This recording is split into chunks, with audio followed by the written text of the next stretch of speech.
forecast first. Sponsored by Natex Heating, Cooling, and Plumbing.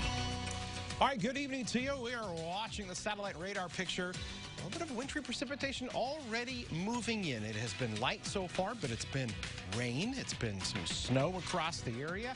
All kind of depends upon where you are, but right now we're seeing some snowflakes that are showing up into northwestern Champaign County, back towards the Springfield as well, mixing in some snowflakes and raindrops. This is not the main show that we've been forecasting. This is just kind of a little appetizer, so to speak, before the main course hits us this time tomorrow. I'll show you what's happening with the temperatures. Again, we're in the mid-30s here, so that's why we're kind of bouncing back between a few snowflakes or a few raindrops. If you're heading out about tonight, you're going to find snow and wind. Those winds have been quite strong today, and we're going to keep that around with temperatures near the freezing mark. All right, the latest on the winter storm that impacts us. Who's under a winter weather advisory? How much snow are we going to see? I've got the numbers coming up. WCIA 3 News starts right now. Now on WCIA 3 News. Canceled classes for students at Central High School today. How much damage it caused.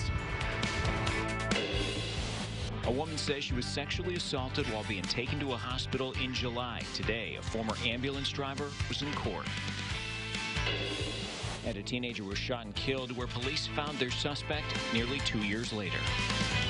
You're watching your local news leader.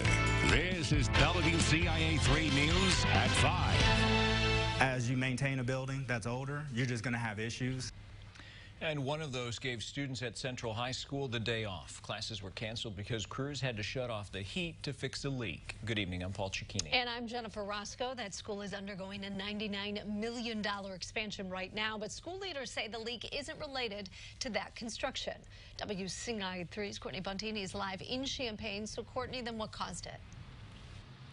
Well, Jennifer, it was an issue with their boiler. Now, that leak had been happening since last Monday. And this building, again, has some age on it. It was built in the 1950s. And that leak, that problem was noticed by the Champaign Federation of Teachers, who noticed a problem with the heat in the building last Monday. They told school leaders, who reached out to their contractor. The contractor did some thermal heat imaging to find out the leak was coming from a hot water pipe. They canceled school today to patch up that leak. When you talk about what our taxpayers wanted, what the community wanted in regards to keeping Central, we're going to do our best job as a district to maintain that. And so it was loud and clear that we wanted to maintain this building, and so that's what we've been doing, just trying to maintain this building. About 3,000 gallons of water have been lost through this leak, and as I mentioned, this part of the building is older. The other parts of the building already have new boilers thanks to the referendum.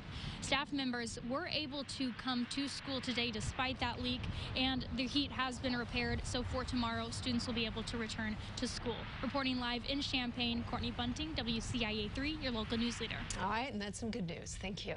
The Central High School construction project should be done by 2022. It will double the size of the school and also update the HVAC systems and take away the temporary classrooms. A former EMT with OSF who is accused of pressuring a woman in his ambulance into oral sex was in court today. Jeffrey Sanford of Gifford is charged with criminal sexual assault. Happened in July last year. The sheriff's office says an assault kit was taken and came back with a DNA match to Sanford. The sheriff's office arrested him yesterday. Sanford says he'd been a paramedic for 23 years. OSF says he no longer works for them. We have new information about a nearly 2-year-old murder. Police made an arrest today. They say 18-year-old Ricky Green of Urbana was shot and killed on Apricot Drive in Champaign. It happened in March 2018. An arrest warrant was issued last month for 20-year-old McKeel Chapman. He was arrested today in Plano. He's awaiting extradition to Champaign. A man in Champaign was arrested for not properly transporting marijuana. 21-year-old Benjamin Bassey III was pulled over on West Gregory Avenue yesterday. Police found his license was suspended and he had marijuana that was not in an approved container. Fire crews in Danville were stretched thin this morning when several buildings caught fire. There were 2 locations, one on Madison Street between Harmon and New York, and the other near McKinley Avenue and Romine Street. The 3 buildings at Harmon and Madison were vacant. 2 of them burned down.